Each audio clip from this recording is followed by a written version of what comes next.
One of the things I've really admired about you is that you've been able to almost see and predict the future of what's going to be happening when it comes to social media. And I remember you saying in like 2019 or 2018 about TikTok. Yes.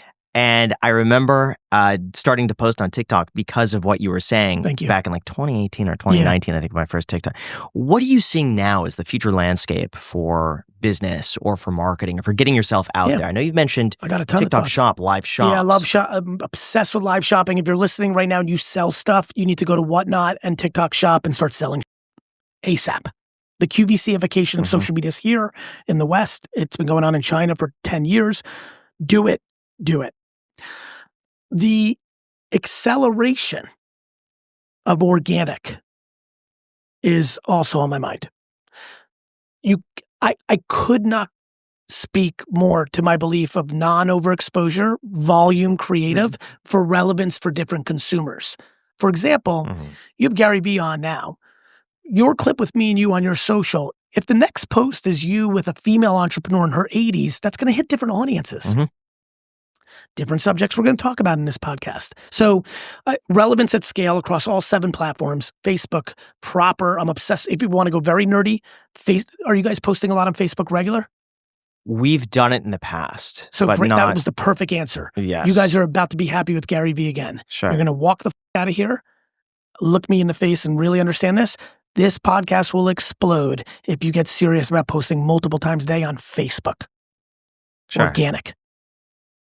Facebook Organic's Are you on talking fire. clips, like 4 to 12 minute clips? Are you talking about full-length podcasts? Are you talking about shorts? Yep. Vertical. So just everything. I'll be honest with you. What Please. happened to our Facebook was that it got completely demonetized and it's been shut down basically for a year and a half because they deemed it as reused content, even though it was our original content and reaching anybody at Facebook. Their support is abysmal. Impossible. Start another page. Oh, we had 300,000 followers on it. Who gives a Okay. That would be like saying I had $200,000. I went to Atlantic City. I lost all the money, so I'm not going to make more money. We did that. Hold on. I we want did you this to with our page, but they shut that one, the new one, down too, for reused content. It was something on our page. I don't want to go too much into it. Well, waste our time on we don't have to waste. but No, yeah. this is actually going to be valuable to a lot of people. Cool. Start a brand new one with a separate email because maybe it was some technicality. If that gets shut down, then it may be something bigger. But just because you had 200,000, first of all, followers don't matter anymore. You know that, right? Yeah. Do you? Yeah. Like literally. I think they matter a little bit. They do.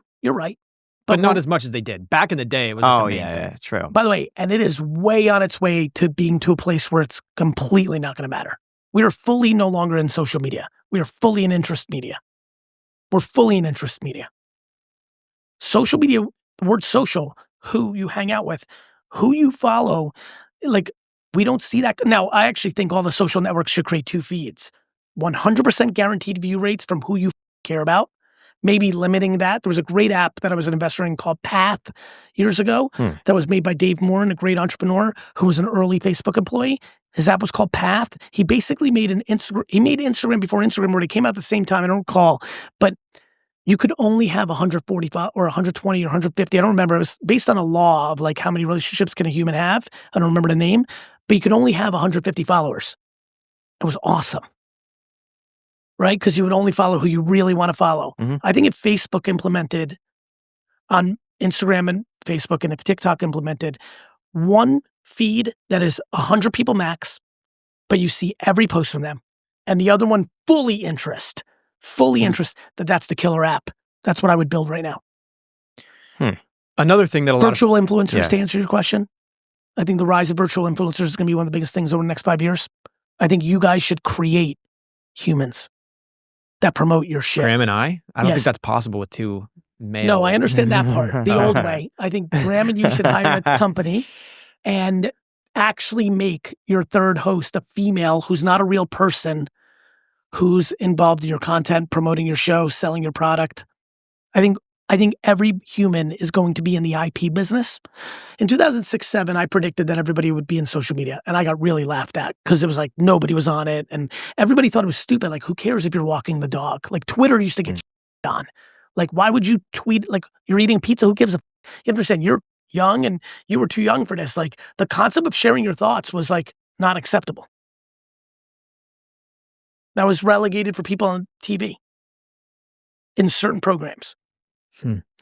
This is a new phenomenon. The fact that everybody thinks like I'm out there. I believe every person's in the intellectual property business. I believe that within a decade, many people, millions of people, will own virtual people and monetize them the way that Disney monetizes Mickey Mouse. So I've seen some of these with like fake OnlyFans. Correct. Where they've just created an avatar. That's right. And if you look at OnlyFans and, the sex industry, always porn, OnlyFans, they're always, and obviously OnlyFans is now broadening out, but like they're always ahead. Yes. If you've seen that, you probably also know that a year ago, those girls predominantly looked really fake. I'm going to say something to you right now. You have consumed a piece of content on Instagram that is an AI person, and your eyes and brain do not know it. 100%. Okay. Yeah. Already. Yeah. Now, you're still consuming a lot in there that is clearly fake, a lot better than it looked a year ago. And in 3 years, not one human's going to know the difference. I believe it. I saw on Twitter, there's a whole thread about this guy making $10,000 a month in profit from an AI character that he made that he's posting on Instagram and doing brand deals. That's right. With this whole character. That's right. That's at scale incredible. already and hasn't even started.